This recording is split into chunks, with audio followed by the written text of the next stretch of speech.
Estamos nesse mês falando sobre compaixão e graça.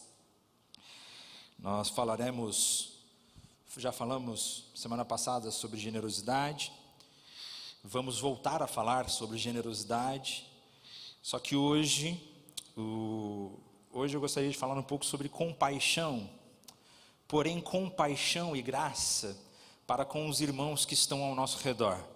Não apenas para com os irmãos, mas para com o nosso próximo.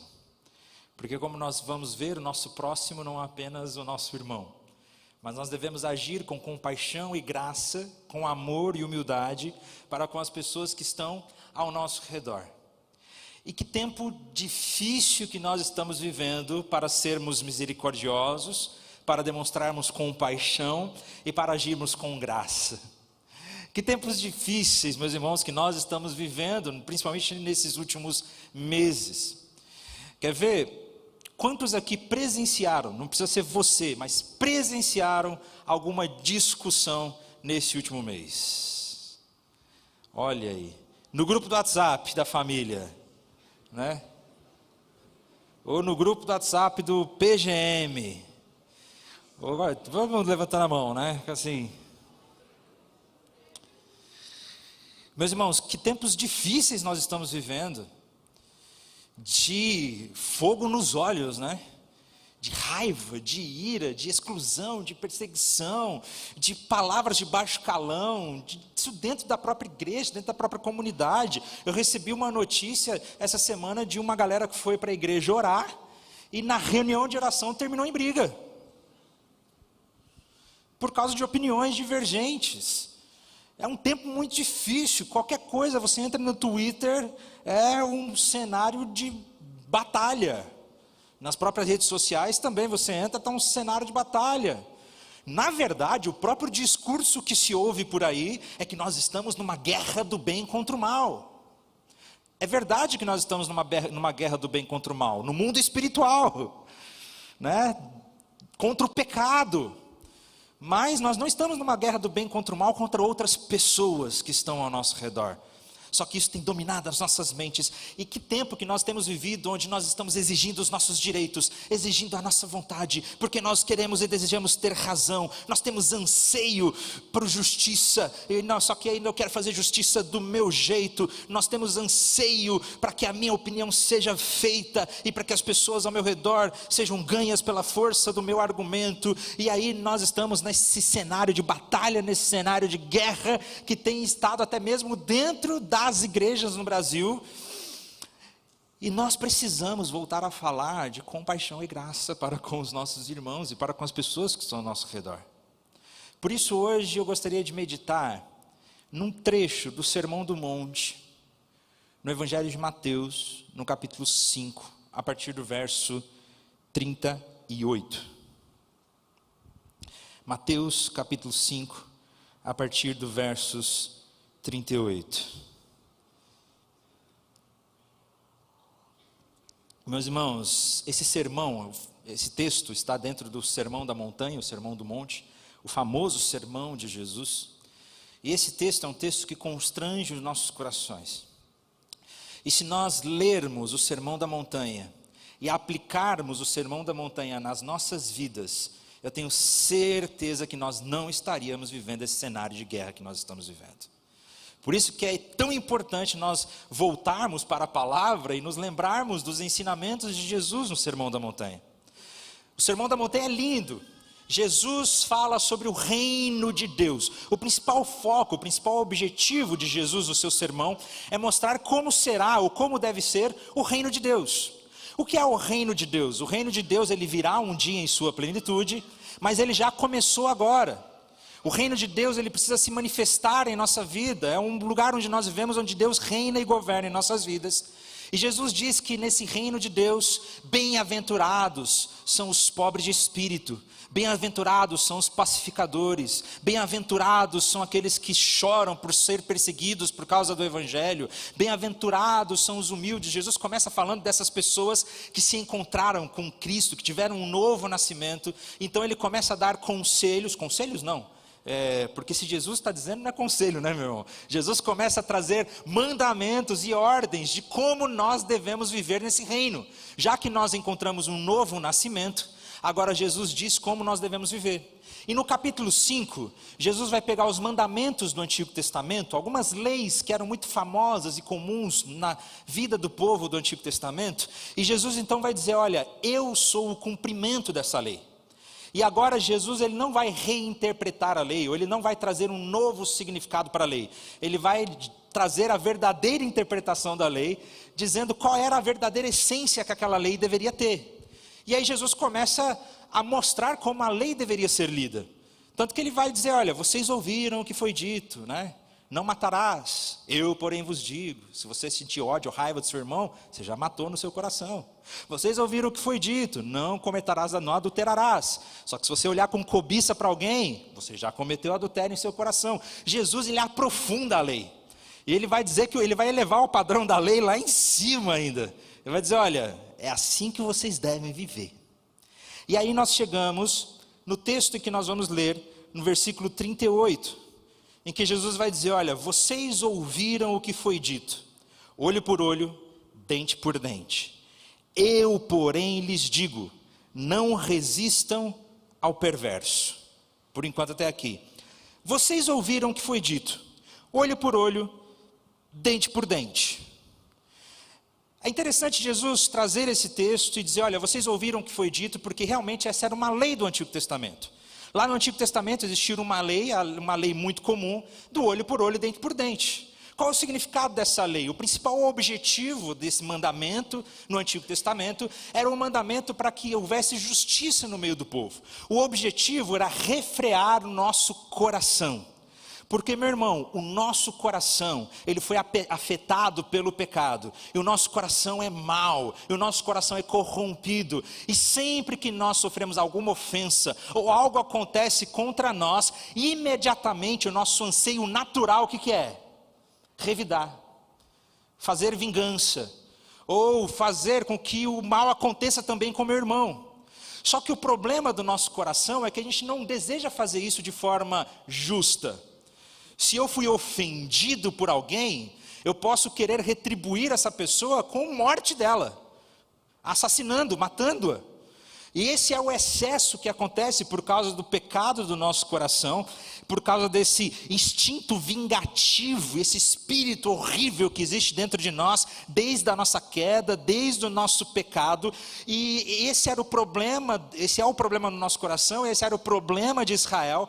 Então Deus dá uma lei para que o coração do homem fosse refreado, era para que houvesse justiça.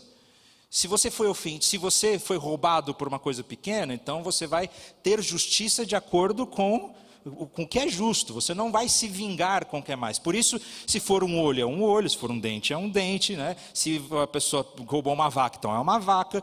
Se for um animal, é outro animal. Se a pessoa ofendeu você, você não tem direito de retribuir a ela mais do que ela fez com você. Precisa ser igualitário. Essa lei era justamente para refrear esse nosso impulso de vingança.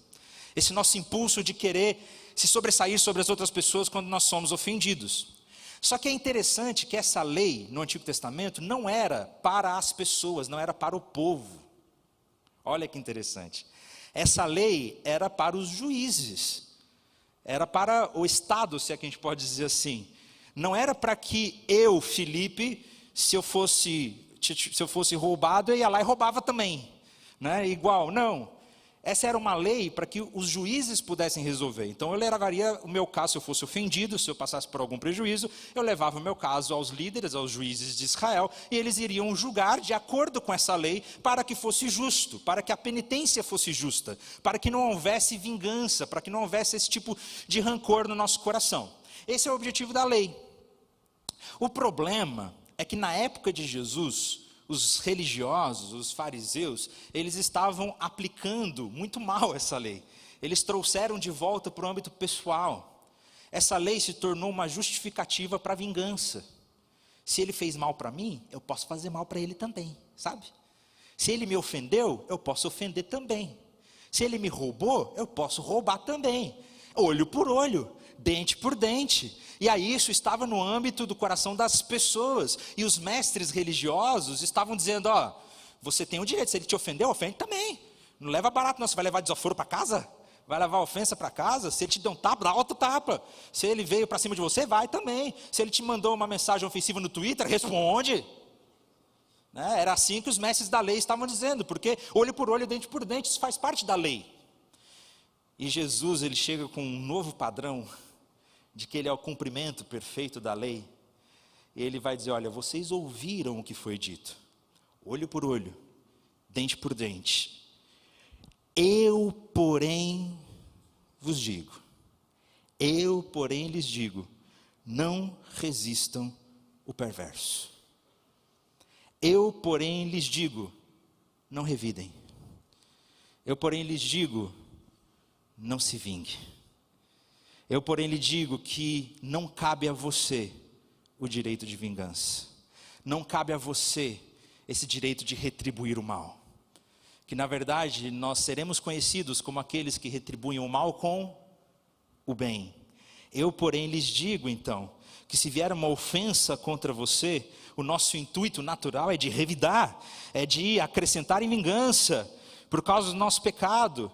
Mas eu, porém, vos digo que, em primeiro lugar, nós abriremos mão da nossa autodefesa. Nós abriremos mão de proteger o nosso próprio eu. Nós abriremos mão de deixar o nosso ego inflado. Eu, porém, lhes digo. Ou então, se você preferia, como se Jesus estivesse dizendo o seguinte, olha, se você quiser vir após mim, se você quiser ser meu discípulo, então negue-se a si mesmo, juntamente com todos os direitos que você tem sobre sua própria pessoa, tome a sua cruz e siga-me. Esse é o princípio pelo qual Jesus está nos chamando a viver. Não faça dos seus direitos a base do seu relacionamento com o próximo. Esteja preparado para tomar uma posição modesta, de servo, humilde, e esteja preparado para pagar o preço de imitar a Jesus. E quando Jesus diz, olha, não resista o perverso, nós precisamos tomar cuidado em como nós interpretamos esse texto, porque nós precisamos interpretar a Bíblia dentro do seu contexto. Jesus, o objetivo desse texto aqui é tratar o nosso coração orgulhoso, o nosso coração pecaminoso, o nosso coração que se machuca fácil com as outras pessoas, o nosso coração magoado, inflado, o nosso ego. O objetivo desse texto é tratar o nosso próprio eu. Jesus não está dizendo aqui que a gente não vai resistir o perverso, no sentido de que não pode ter mais policial na rua, né? De que não pode ter força de segurança, ou que se alguém invade a sua casa, você não vai proteger a sua família, ou você não vai se autodefender. Não é isso que Jesus está dizendo aqui. O propósito é como está o seu coração, é você negar o seu próprio eu. Tem muito mais a ver com essas discussões diárias que a gente vive, com as ofensas diárias que nós passamos, e com as perseguições religiosas que nós sofremos, e com as perseguições ideológicas que nós sofremos. E Jesus diz então, olha, não resista o perverso. E aí ele vai dar algumas ilustrações para esclarecer o que ele está dizendo. Ele vai dizer o seguinte, olha, eu porém vos digo, não resistam o perverso. E ele dá o primeiro exemplo. Se alguém lhe der se alguém lhe der um tapa na face direita, ofereça-lhe também a face esquerda. Famoso isso, né? Nós conhecemos esse versículo. Se alguém te der um tapa, oferece o outro lado. Se alguém te bater numa face, oferece a outra face. E é isso mesmo que Jesus está pedindo para que a gente faça. Esse golpe, né, levar um tapa na cara com a parte de trás da mão, na face direita, pá, que era isso que está dizendo aqui, esse tipo de tapa, na cultura de Jesus, isso era uma ofensa gravíssima. Era uma ofensa tão grave que se você levasse uma bofetada dessa, você tinha direito de levar aquela pessoa ao tribunal, para que ela fosse julgada, como que por danos morais. E ela poderia ser condenada a te pagar praticamente 1 ano de salário, por causa da ofensa de ter te dado um tapa na cara.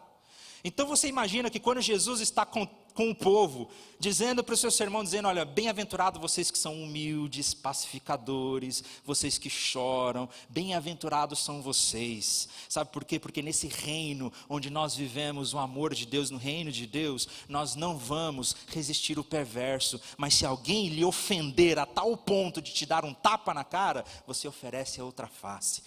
Imagina como que foi a reação das pessoas ao ouvirem esse tipo de discurso, porque Jesus está dizendo, não defenda a sua própria dignidade. É quase como ele dizendo isso, você não precisa defender a sua própria necessidade. Deixe que os insultos venham, é o que Jesus está dizendo.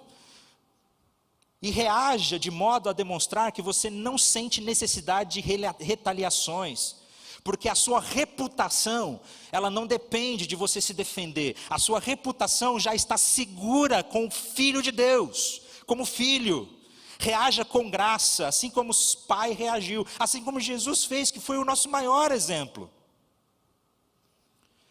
Porque se nós desejamos ganhar alguém para o reino de Deus, a nossa postura deverá ser de não reagir às ofensas, mas de dar a outra face. Meu Deus, isso é impossível. Não, é o que Jesus nos ordena, meus irmãos. É isso que Ele deseja que a gente viva como o reino de Deus. Eu ouvi uma vez a história de uma pessoa que quis obedecer esse texto, ao pé da letra. Então ela teve uma briga na escola, uma pessoa veio, deu um tapa na cara dela, aí ela foi e ofereceu a outra face. Aí a pessoa foi e deu um tapa na outra face. Ela falou, agora que eu já obedeci... Eu obedeci, não falou que era para oferecer de novo, era só uma vez. Mas o intuito de Jesus é justamente dizendo, olha, nós precisamos viver de tal forma em que nós vamos abrir mão do nosso direito de ter direito. Nós vamos abrir mão do nosso direito de ter razão. E meus irmãos, eu posso dizer, porque eu tenho buscado aplicar isso na minha vida, a minha vida é muito mais pacífica por causa disso. Porque muitas e muitas discussões, ou brigas, ou intrigas, vão desaparecer e morrer no momento que você não reagir à ofensa. No momento que você não reagir a um insulto. No momento que você oferecer a outra face. Porque oferecer a outra face não tem a ver só com briga física, mas é ofensa. A nossa tentação natural é reagir. A gente quer defender o nosso ego, não é mesmo? A gente quer defender o nosso eu. Jesus diz que nós precisamos crucificar o nosso próprio eu. Só que o nosso desejo é defender o nosso próprio eu. É defender o nosso ego. Eu me lembro a primeira vez que eu postei um vídeo no YouTube que começou a ter várias visualizações e os haters começaram a me xingar e falar mal de mim, falar um monte de coisa. Ah, meu irmão, mas o que comecei a responder. E aí via mais ainda. E aí eu respondi, e aí virava uma bola e eu ficava com raiva. E a pessoa veio, e virou uma bola de neve. E a minha vida virou uma paz quando eu aprendi que melhor é não reagir a um insulto. Que melhor é oferecer a outra face. Nós buscamos sempre maneiras de ter vingança, Mas Jesus quer que a gente atinja um estado de espírito em que a gente seja indiferente do nosso próprio eu, em que a gente crucifique o próprio eu. Nós temos oferecido a nossa face com os insultos que as pessoas têm nos tratado, meus irmãos, nesses dias que nós estamos vivendo. Ou você imediatamente já quer responder e ter razão. Para viver em paz, é melhor abrir mão do direito de ter razão ou do direito de ter direito. O que o nosso Senhor Jesus quer nos ensinar é que nós não devemos nos preocupar simplesmente com a nossa honra pessoal. Isso significa que a gente nunca vai resistir o mal opressor? Não, como eu já expliquei aqui. Não quer dizer que se eu encontrar alguém sofrendo abuso, alguma coisa, eu não vou reagir o mal do mundo. Não, que nós não precisamos de forças militares, de coisas. Não, isso, acho que está dando para entender o que eu estou querendo dizer aqui. Tem mais a ver com o nosso coração, com as nossas ofensas pessoais, com nossos relacionamentos. É a nossa tendência de exigir os nossos direitos legais, porque eu tenho razão, porque é meu direito, porque eu tenho que ter razão, porque você não sabe o que a pessoa fez comigo, e a gente dá o piti, entre piripaque, porque a gente quer que a nossa honra seja mantida, porque a gente quer mostrar que a gente é superior às outras pessoas, porque o nosso ego está inflado. E aí Jesus continua dizendo, olha, então, não resista o soberbo.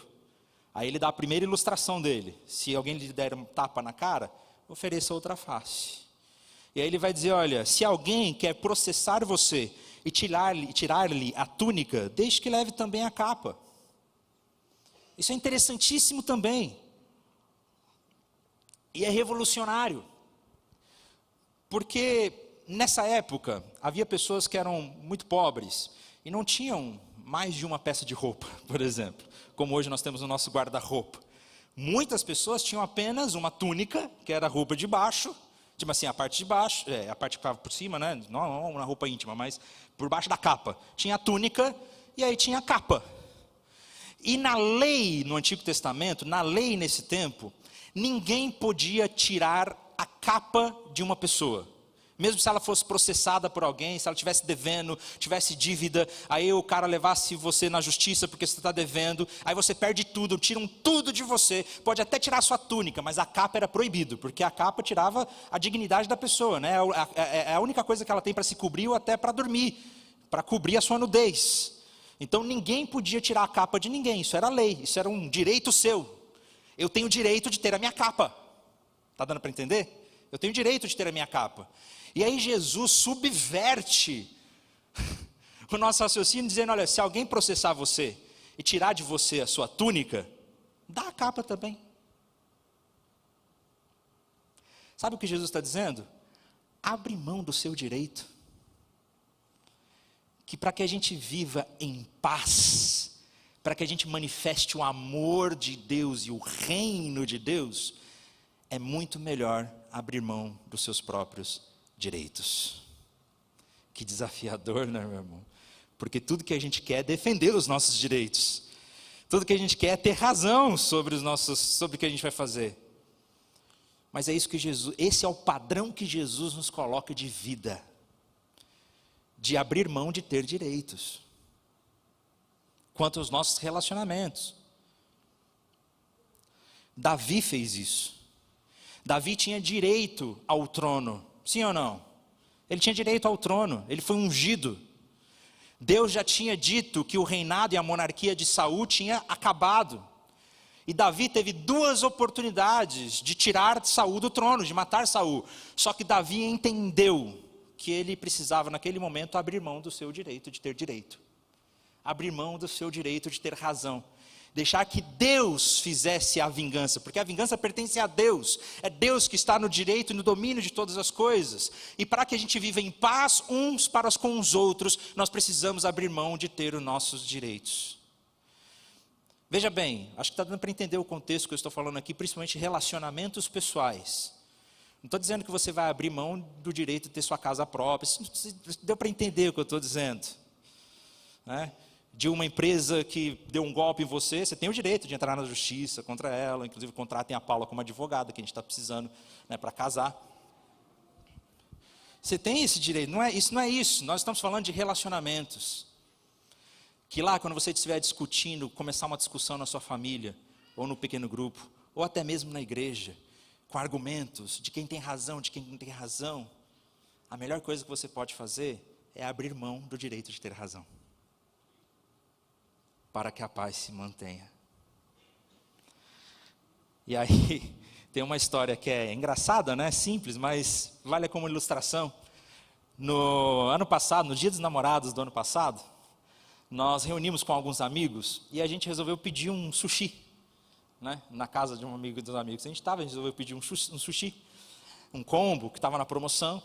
E aí começou a demorar muito, demorou 1 hora para chegar, e a gente já começou a tentar ligar, mandar mensagem, ligava, ninguém atendia, ninguém respondia, era impossível entrar em contato com o estabelecimento. Aí passaram 2 horas, passaram-se 3 horas e nem notícia, a gente não conseguia entrar em contato com o estabelecimento. E a gente desistiu, falou, vamos pedir outra coisa. Desistimos, pedimos outra coisa, pedimos lanche, o lanche chegou, comemos o nosso lanche. Aí depois que eu tinha comido o nosso lanche, o pessoal liga, fala, a gente queria pedir perdão, porque quando o celular começou a tocar, são eles. Aí o pessoal, agora não, agora sim, a gente vai exigir o nosso direito, que absurdo, que não sei o que, essa coisa toda. Aí atendi o celular, E a pessoa nos perdoe, porque foi muita demanda, muita coisa hoje, feriado, não deu muito certo, a gente perdeu, deu tudo errado aqui, nos perdoe. Mas, gente, ela estava pedindo perdão, gente. Eu falei, não, tudo bem, eu perdoo, está tranquilo. Né? Fica só a sugestão para que das próximas vezes organizar melhor, né? E se tiver muito pedido, já fecha o site lá para ninguém pedir. Mas não, está tudo tranquilo, perdoado. Aí na hora que eu desliguei esse telefone, estava todo mundo indignado comigo, porque eu perdoei. Você tem que dizer direito, que não sei o quê, como é que você faz isso? Aí no outro dia, teve uma moça que postou nos stories, que passou pelo mesmo problema que a gente, no mesmo lugar. E ela reclamou. E quando ela reclamou, a empresa mandou um combo de sushi grátis para ela.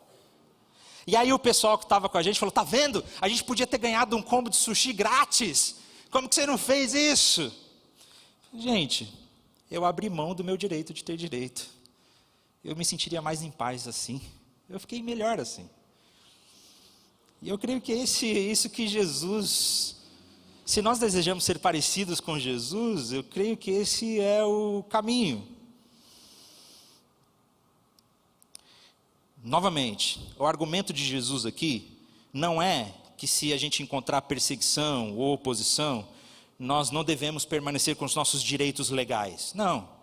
Pelo contrário, onde o pecado nos outros abunda, a graça deve superabundar, ainda mais naqueles que seguem Jesus. E o nosso desejo deve ser de ser parecido com Jesus. E aí ele traz uma terceira ilustração.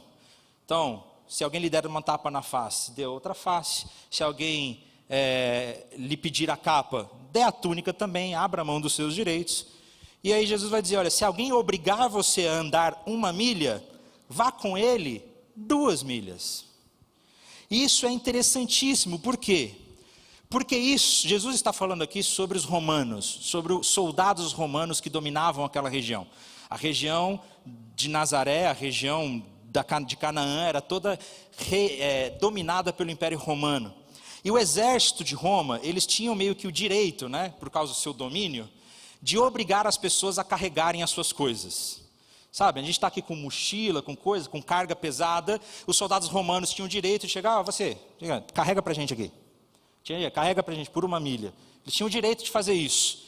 Lembra do caso de quando chamaram o cara lá para carregar a cruz de Jesus? Foi isso que aconteceu. Eles tinham o direito de chegar, vem cá, carrega aí. Né? E isso, para os israelitas, para os judeus, isso era humilhante. Era humilhante porque mostrava a situação de humilhação, de domínio, de submissão que eles estavam para com o governo. Era humilhante você chegar a um soldado romano e dizer, olha, carrega as coisas para mim, anda 1 milha. E que humilhação.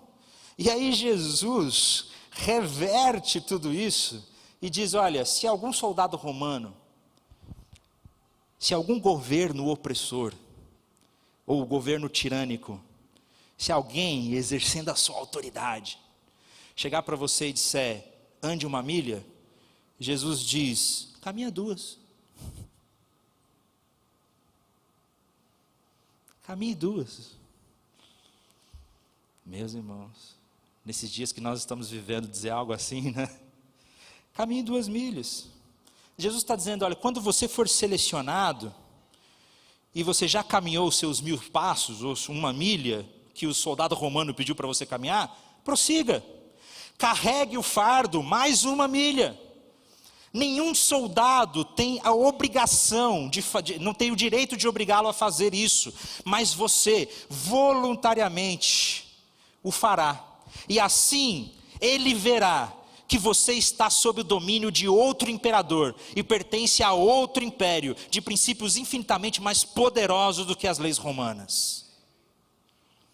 Que quando você não reage desse jeito e demonstra que o seu coração é um coração de humildade, de pacificador, de que se alguém exigir para você caminhar 1 milha, você vai caminhar 2, Jesus está dizendo, você vai demonstrar escancaradamente que quem manda no seu coração não é Roma, quem manda no seu coração é outro reino, é outro governo. Você não faz parte do governo, do líder que está aqui hoje, você faz parte do reino de Deus, é Ele que nos preside, é Ele que manda no nosso coração, e nós o testemunhamos o seu amor através do serviço. Jesus está enfatizando que o cristão ele realiza justamente aquilo que é inesperado. Mas isso é inesperado demais. servir desse jeito, amar desse jeito, ter um coração humilde desse jeito, isso é inesperado. Pois a graça faz com que nós ganhemos a pessoa por meio do amor, ao invés de retaliá-las com o nosso direito. Você tem o direito, você tem a vontade de ganhar todas as pessoas para o Evangelho? Você tem o desejo de que todas as pessoas conheçam a Jesus? Sim ou não? Qual a melhor maneira de ganhar o coração de alguém? Retaliando, exigindo os seus próprios direitos, exigindo ter razão e ser superior a outra pessoa, ou exercendo o nosso dom de amar em serviço? Qual a melhor maneira de ganhar o coração de alguém? Amando em serviço. E é isso que Jesus diz: se alguém pedir para você caminhar 1 milha, caminhe 2. O Martyn Lloyd-Jones, Dr. Martyn Lloyd-Jones, um grande expositor bíblico, ele disse: olha, é bem possível que algum dia sejamos sujeitos a algum poder tirânico. Pode ser que algum dia a gente vai ter algum poder tirânico sobre nós. Inclusive a Bíblia nos alerta sobre esse tipo de coisa, hein, gente? A Bíblia alerta que nós vamos ser perseguidos mesmo. Isso é o que a Bíblia diz que vai acontecer. E naturalmente nós odiaremos esse poder. E o que nos compelirá a fazer coisas que não gostamos. Nesse caso, é dessa maneira que nos convirá comportar-nos, conforme nos ensina Cristo. O crente não deve começar a defender os seus direitos. O crente não deve exibir o amargor de espírito do homem natural. O crente tem outra atitude. Ele precisa manter-se naquele estado e naquela condição espiritual, nas quais ele seja invulnerável a esses ataques e se manifestem das mais diferentes maneiras. O Martyn Lloyd-Jones, ele não está dizendo aqui que o crente não vai ter direito de manifestar, por exemplo, por justiça, de modo legal, do cristão se envolver com política, de a gente realmente buscar uma maneira mais justa. Ele não está dizendo isso. Ele, inclusive, no próprio comentário dele, ele diz que isso é saudável, que de forma legal a gente faça isso. Como tantos exemplos que nós tivemos, como Martin Luther King, que lutou pelos direitos civis, mas de maneira amorosa, nunca querendo se sobressair ou humilhar outras pessoas, sempre oferecendo a outra face, sempre caminhando mais 1 milha, sempre abrindo mão do direito de ter razão. Nós temos exemplos como o do Martin Luther King para seguir. Mas que a nossa postura sempre vai ser de dizer: existe um outro rei que governa nesse coração.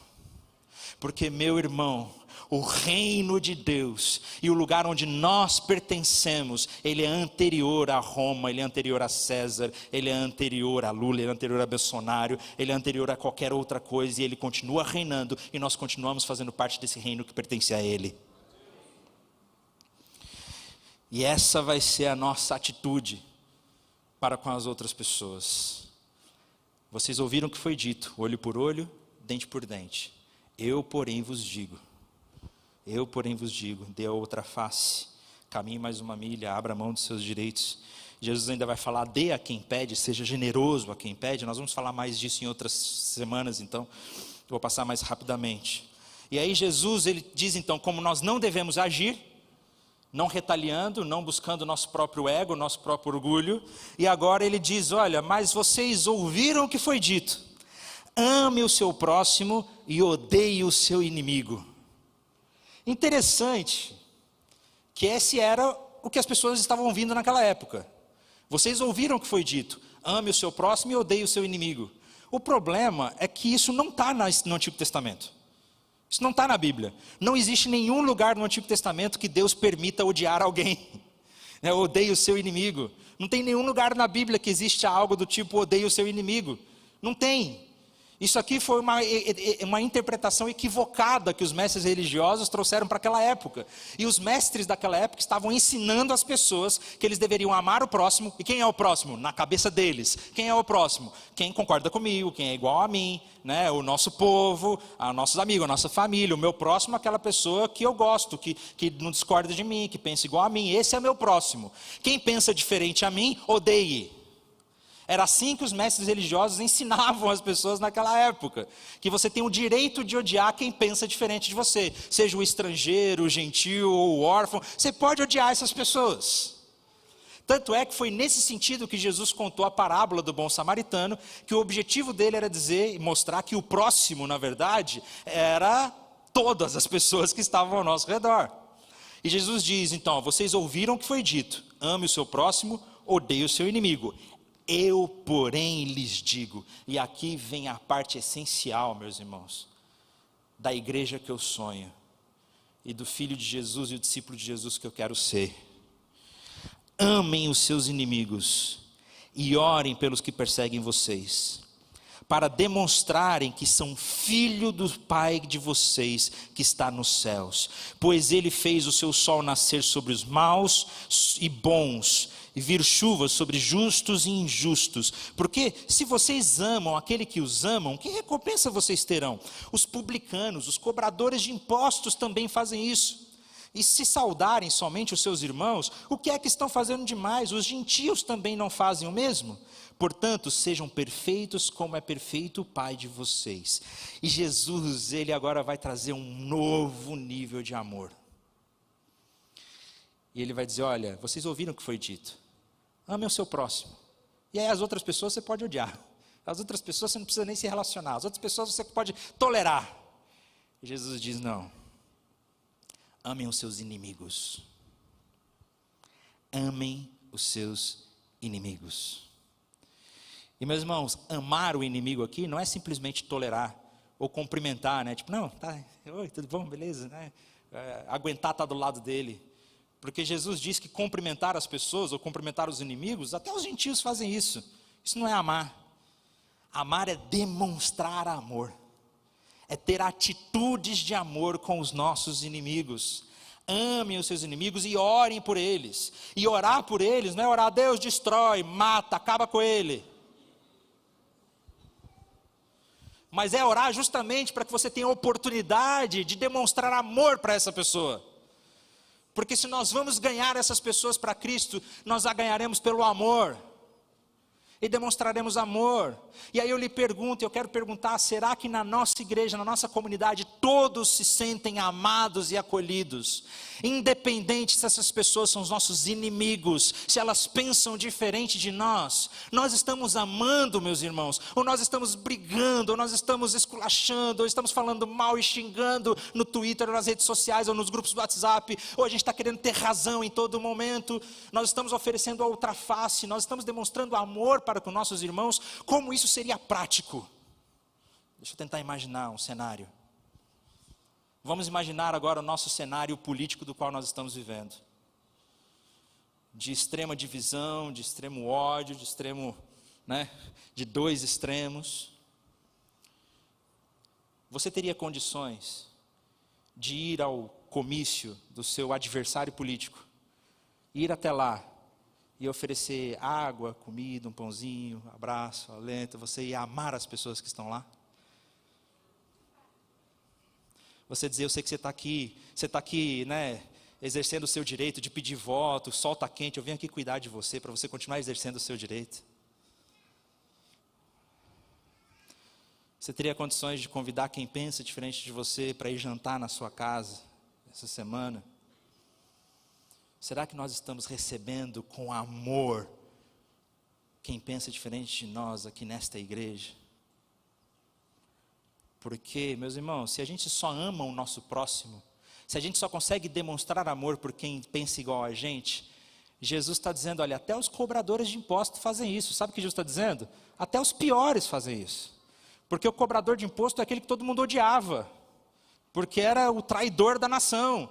Jesus está vendo? Aquele povo, até os cobradores de impostos fazem isso. Se você apenas demonstrar amor para quem pensa igual a você, você não está fazendo nada. Ame os seus inimigos. Ame quem pensa diferente de você.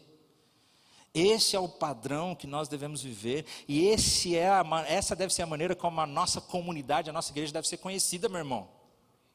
Que eles se sintam bem-vindos. Ah, mas ele é pecador. Sim, você também. Mas é o evangelho que transforma. Nós afastamos as pessoas porque não as amamos e não demonstramos amor para com elas. Uma vez recebi a visita de uma pessoa, de uma moça, e ela começou a questionar, mas vocês são contra os homossexuais, né?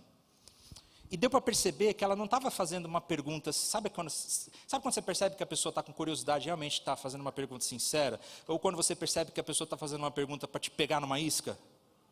Tipo assim, mas vocês não aceitam os homossexuais, né?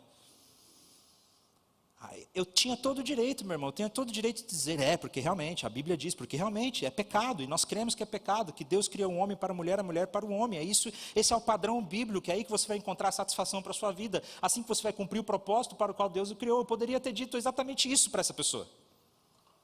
E eu me lembro que eu disse, olha, que bom que você veio, que bom que você gostou, porque eu tinha perguntado, você gostou? Ela, eu gostei, mas vocês, tipo assim, eu gostei, mas vocês, não, que bom que você gostou, você é muito bem-vinda aqui. Olha, eu tenho um conselho para você, não se preocupe com isso agora não, eu convido você a vir conhecer a Deus, e quando você o conhecer, você vai ver o quanto Ele te ama, e aí você mesmo vai sanar suas dúvidas. A gente precisa demonstrar amor para com essas pessoas. E claro, nós vamos ensinar, vamos discipular, e o Espírito Santo vai transformar, o Evangelho vai transformar. Mas será que todas as pessoas têm se sentido bem-vindas onde nós estamos?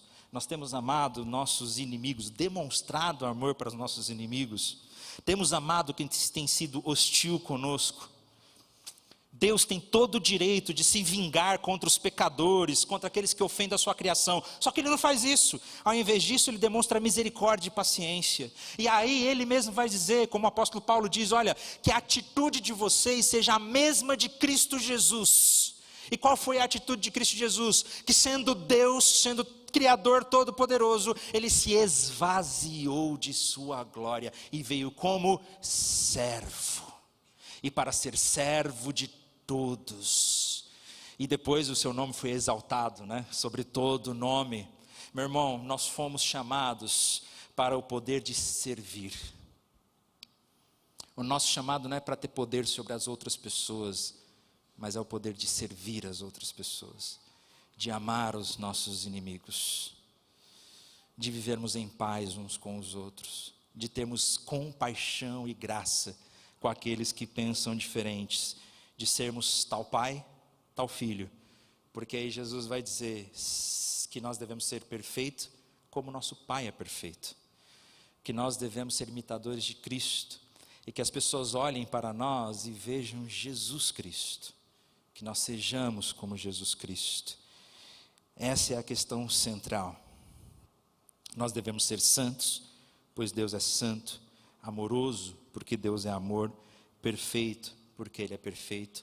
Nós devemos ser tal pai e tal filho, nós devemos ser filhos de Deus, que manifestam a sua glória, que manifestam o seu amor. E nesses dias de raiva, de ódio, de que nós estamos querendo exercer os nossos direitos, que nós estamos querendo ter razão nas nossas discussões, melhor é que você ofereça outra face, que você abra mão de ter seu razão, de ter direito, você caminhe mais uma milha, que você ame os seus inimigos. Amém? Mas Felipe, isso é impossível. Isso é impossível. Não, Jesus não nos pediu nada impossível. Sozinho sim é impossível. Mas para quem nasceu de novo, quando nós estamos cheios do Evangelho de Jesus Cristo, isso começa a transbordar em nossas vidas. O fruto do Espírito Santo começa a transbordar em nossas vidas. Por isso busquemos ser parecidos com Cristo e sermos cheios da Tua presença.